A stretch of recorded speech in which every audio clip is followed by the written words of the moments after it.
ومبشرا برسول يأتي من بعد اسمه أحمد আমার পরে একজন রাসূল আসবেন, ইয়াতি মিন বাদি, আমার পরে আগমন করবেন, ইসমুহু আহমদ, তার নাম হবে আহমদ। নাম কি?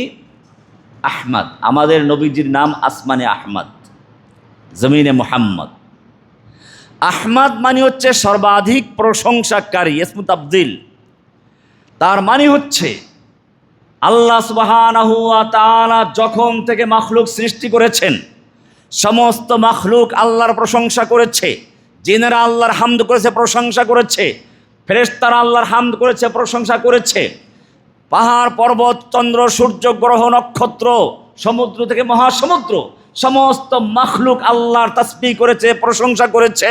কোরআন বলছে ওয়া ইম মিন শাইইন ইল্লা ইউসাব্বিহু বিহামদিহি ওয়ালাকিন লা তাফকাহুনা তাসবিহাহুম। পৃথিবীর এমন কোনো মাখলুক নেই, এমন কোনো সৃষ্টি নেই, এই মহা সৃষ্টির মহাবিশ্বের এমন কোনো জিনিস নেই যা আল্লাহর প্রশংসা করে না।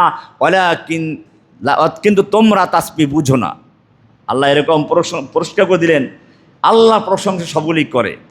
আল্লাহর প্রশংসা যত মাখলুকাত করে, সমস্ত মাখলুকের মধ্যে সর্বশ্রেষ্ঠ, সর্বাধিক বেশি যেই লোকটা আল্লাহর প্রশংসা করবেন তার নাম হবে কি?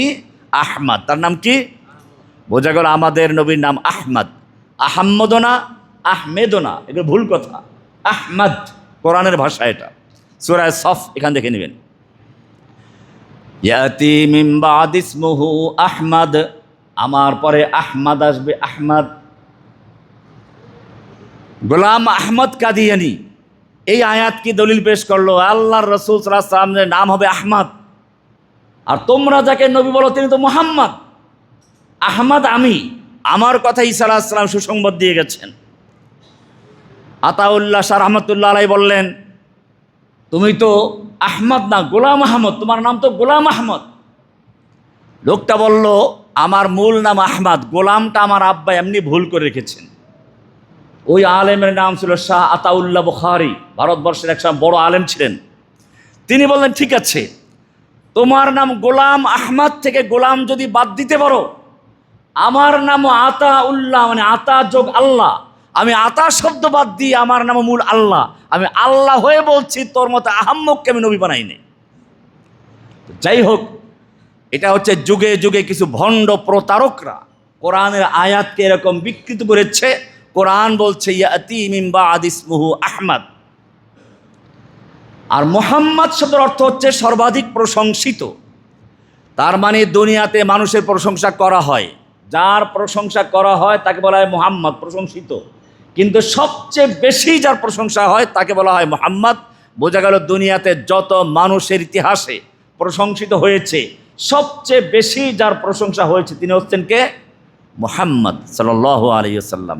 এই কারণেই কোনো মুফাসসিরিন কেরাম লিখেন, মুহাদ্দিস লিখেন যে আহমদ এবং মুহাম্মদ নাম দুটো যদি কোনো ব্যক্তি চিন্তা করে দেখবে, আরবিতে দুই রকম অক্ষর আছে। কিছু অক্ষর আছে যাতে নোক্তা আছে, আপনারা ছোটোবেলায় মক্তবে পড়েছেন, আলিফ খালি, বার নিচে এক নোক্তা, তার উপর দুই নোক্তা। অর্থাৎ আরবি ভাষায় দুই রকমের অক্ষর আছে, নোক্তা বিশিষ্ট, নোক্তা ছাড়া। আপনি লক্ষ্য করলে দেখবেন আহমদ এবং মুহাম্মদ লিখতে যতগুলো অক্ষর, একটাতেও নোক্তা নেই। তার মানে হচ্ছে আল্লাহ সুবহানাহু ওয়া তাআলা আমাদের নবীর নামের মাধ্যমে জানিয়ে দিলেন, নবীর নামের মধ্যে যেমন নোক্তা নেই, কালো ফোঁটা নেই, ঠিক তেমনিভাবে নবীর চরিত্রের মধ্যেও কোনো কালো দাগ নেই, কোনো কালো ফোঁটা নেই। এই কারণেই কোরআন বলছে ইন্নাকা লাআলা খুলুকিন আযীম, হে নবী, আপনাকে আমি মহান চরিত্রের অধিকারী বানিয়ে দিয়েছি। সার্টিফিকেট দিয়েছেন কে? আমাদের সমাজেও সার্টিফিকেট দেওয়া হয়, মেম্বার সাহেবরা দেন, চেয়ারম্যান সাহেবরা দেন। আমার জানা মতে লোকটা ভালো, সত্য অধিকারী। যিনি সার্টিফিকেট দিচ্ছেন তার চরিত্রের কোনো খবর থাকে না, অনেক সময়, বেশিরভাগ অনেক ভালো আছে না পারা। কিন্তু আল্লাহ সুবহানাহু ওয়া তাআলা আমাদের নবীর সনদ দিয়েছেন। কোরআন বলছে ইন্নাকা লাআলা খুলুকিন আযীম, হে নবী, আপনি নিশ্চয় মহান চরিত্রের উপরে প্রতিষ্ঠিত। সনদ দিয়েছেন কে?